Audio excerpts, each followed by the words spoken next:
All right. I'm just in that mood. I want to rant. I feel like making a video. I don't know what topics to make it on. Should I make it on Hulk Hogan returning? But I'll save that for my Monday night review. But I just feel like ranting. On the Hulk Hogan thing, I can't really go off. It is if you've been a subscriber to my channel or watched my videos for a while, you know I like to rant. All right. So I'm just gonna rant on WWE. I have no list. I haven't thought of anything to really rant on. But let's just get it started off here. I'm gonna I put the date in the title. So like if you're gonna watch this video like I don't know a couple months from now, you'll know when I did this. So it's whatever day. I haven't looked up the date yet, but it will be in the title. So let's get it started off with the champions.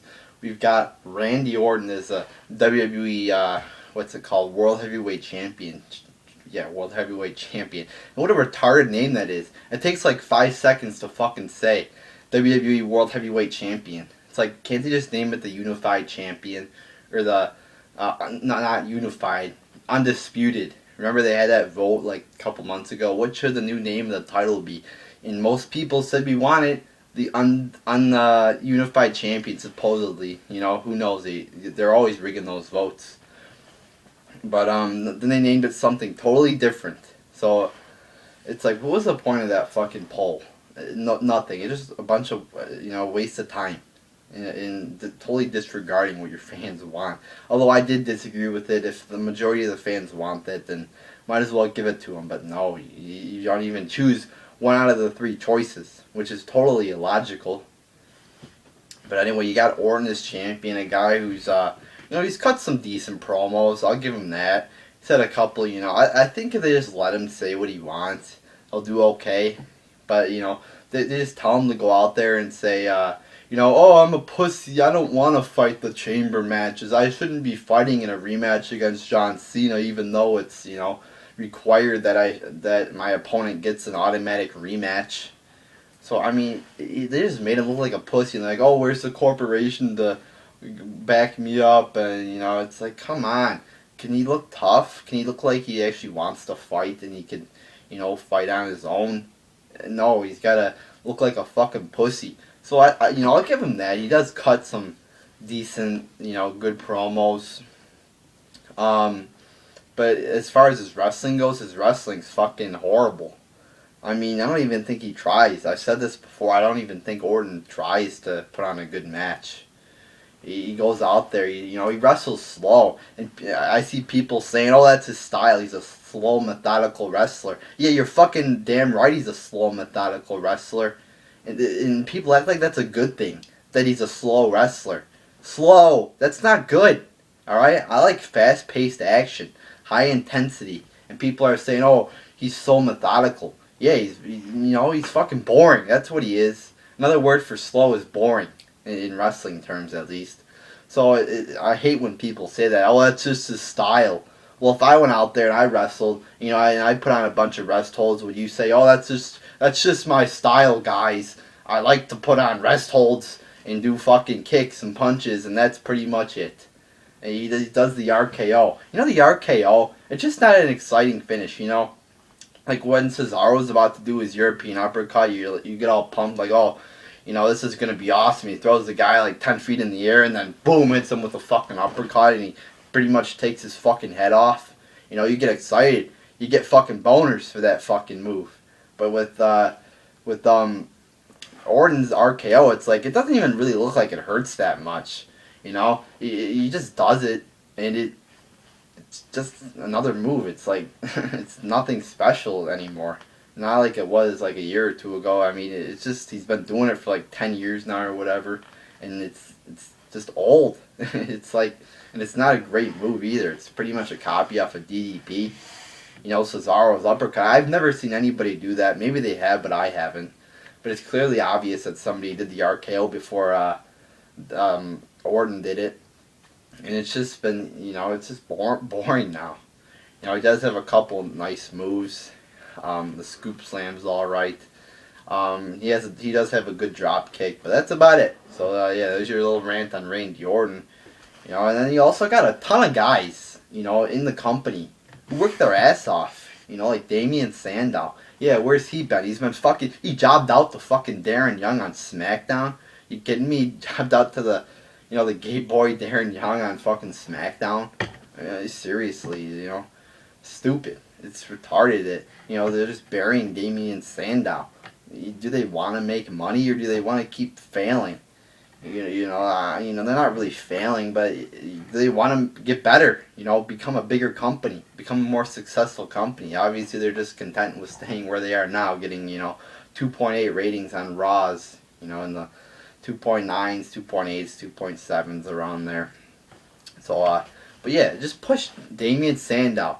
You know, give him a shot. He's got a good promo. He's getting a lot better in the ring. He's not a great wrestler or anything, but he's got a good promo and he's got some, average to decent wrestling skills. So just give him a shot. And then Dolph Ziggler's another one. Where's he fucking been? Last time I seen him, he was in that retarded Battle for Cleveland match with The Miz.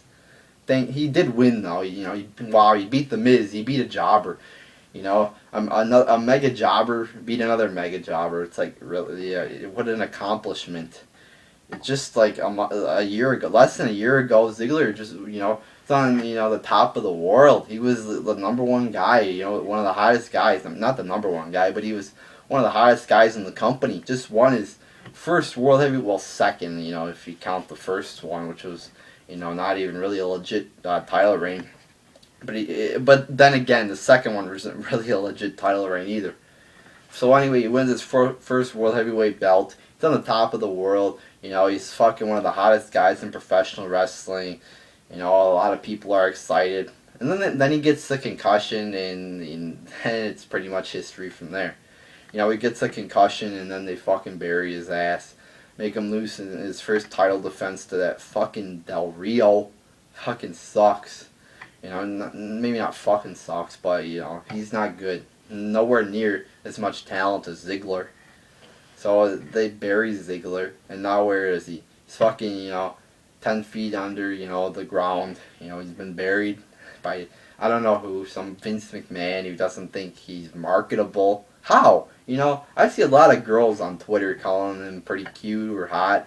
So he's got to appeal with the girls, and he's got to appeal with the men too, because the men can appreciate a good wrestler. So there you go. There's marketable for you. And then there's also a lot of guys who are just better than the top guys who deserve a shot. Like guys who are like Justin Gabriel has talent, Tyson Kidd has talent, a lot of guys in NXT have talent. They keep talking, we got such a bright future in NXT. These guys are so great. So why don't you fucking call them up if they're so great? It's like and then they're gonna call up Rusev of all people. It's like, why don't you call up Neville? Oh, is he too short? Is he too small? It's like, who the fuck cares? Oh, he's like 4 inches shorter than one of the Orton or whatever. Who the fuck cares? I don't. Nobody else fucking does except Vince McMahon and Triple H with their fucking fetish of bodybuilders. Yeah, you gotta take 1 million steroids a day. You gotta inject yourself with 1 million steroids a day. Take all these pills, ruin your body to be on top of the company. I mean, who the fuck wants to do that? Then get a heart attack at 50 and die. It's like, nobody wants to fucking, I wouldn't do it. Take a bunch of steroids all day just to be on the top of the WWE. I'd rather work, like Daniel Bryan. I don't know if he's on steroids or not, but, I'd rather be like a Daniel Bryan who doesn't do, as many steroids, or if any, works. It's actually a good wrestler, works hard. So, unlike Orton, Daniel Bryan, I haven't talked about him yet. The top talent in the company. Best wrestler, by far. With Punk on now, nobody even fucking comes close to fucking Bryan. I mean, not even close. It's like Bryan's here, and then I can't even make it, because you're not gonna be able to see it. I can't even make the separation. I'd have to back up a little here. Yeah, Bryan's like up here, and then the rest of the people are way down here. So it's like Bryan's just so far ahead of everybody. It's not even a close one or two. I don't even know who's number 2. It used to be Punk. But even, before Punk left, he was still wrestling. Not even close to Bryan. You know, and Punk might not even been number 2. You know, I don't make like a weekly list of my top 10 guys. But Punk was wrestling some pretty shitty matches before he left. But then you got, you know, Bryan just keeps getting buried by the corporation, keeps getting buried by, you know, Vince McMahon, not given a chance, even though he's the most over guy in the company times 10, you know, as compared to the number 2 over guy in the company, who I don't know who is. It used to be CM Punk, but I don't know who it is now. But he just keeps going out there, trying hard, putting on great matches, like the match he had with Bray Wyatt. Just keeps putting on great matches after great match, and you know, he has some classic matches, memorable matches with Cena at SummerSlam. You know, just some good matches. He always seems to, you know, have a not a shitty match at least. You know, like Orton. Orton goes out there, wrestles a fucking boring ass match with Kofi, and fucking, you know, puts on a horrible ass match filled with rest holds, and then you probably get people online saying, "Oh, it's a great match." You know, it's like whenever there's like a 20-minute match or a 15-minute match, people go online and praise the match. So yeah, I hate that. You know, you get like a 15-20 minute match and people will praise it just because it's 15 minutes long. It's like, no, don't do that, people. You know, actually watch the match. So what was I talking about? Bryan, yeah, he just puts on some great matches, you know, even good matches. You know, I don't mind it if he goes out there, you know, maybe he doesn't wrestle every great match, you know, not every one of his matches are great, but he seems to always put on, you know, a passable match. But I'll put it at that. Another thing, you know, I want to sort of address here, you know, I just thought about this. Tag team wrestling. People are saying, you know, the tag team's as strong as it's been in years, the tag team division. I don't really know if it is. You know, it's pretty good right now. You got the Shield, the Rhodes Brothers, Wyatt's, and the Outlaws are, you know, okay too. Usos are alright. I mean, I said this before, they're decent wrestlers, okay wrestlers. But they have no fucking charisma or character or promo ability at all. Or at least no promo ability that I've seen. 3MB is a fucking jobber tag team. He has a little bit of talent. Matadores are fucking retards who are actually good wrestlers, but you know, they're given a retarded gimmick. Oh yeah, I ride a bull all day long. Haha, I ride with a, and I also got this mini bull with me who goes around goring people in the fucking balls. Yeah, it is. What a fucking life that is. Yeah, I ride a bulls all whatever Matadores. I think they hold the fucking cape up or whatever. Yeah, it's like, and then the bull runs by it. Wow, what a great life for that. What a great idea of a fucking gimmick, a Mexican gimmick, you know. Yeah, I'm sure there's a lot of fans, wrestling fans, who watch Matadors, you know, with the fucking capes. Yeah, it's a great fucking idea for a gimmick. So yeah, I think tag team wrestling though is overrated, because when you get like a 15 or 20 minute tag match, you know, even 10, you know, and anywhere from like 10 to 20 minute tag team matches, there seems to be that one spotter, that one, you know, couple, you know, 5 minutes, maybe even longer, maybe shorter, where you just got the guy, you know, trying to get to his partner, and one guy gets to him before he can get there. It seems like that goes on for, you know, 5-10 minutes, and it just gets boring for me. You know, and then they always seem to pick up like 5 minutes for the last 2 or 3 minutes, 2, 3, 4 minutes, and then that's usually how they go. It's like once you've seen one, you sort of seen them all. It's like they're the same style almost. But you know, but they have put on some good tag team wrestling. I'll admit that. But I think people are really overhyping the tag team wrestling. You know, whenever there's a match between like the Shield and somebody else, or the Rhodes Brothers and somebody else, people are going out there and say, "Oh, great match! Every match is a great match." You know, with Usos same way. It's like, settle down, guys. Not every tag team match is a 5-star A+ match, guys. So just settle the fuck down and actually watch the match. Yes, there's a lot of good tag team matches out there, but some of them are shitty. So gonna wrap up this rant here. If you wanna, you know, to request a video topic, let me know, because I'm always wanting to do videos you guys want me to do. So leave a comment on this video, or let me know what you think of this video. I'm always interested to hear your feedback on my videos, if it's positive or negative. I don't give a fuck if you give me a thumbs up or a thumbs down, whatever you feel, and comment. You know, ask me on Twitter what videos you want me to do at Ruthless Ranter. You can request a video on there.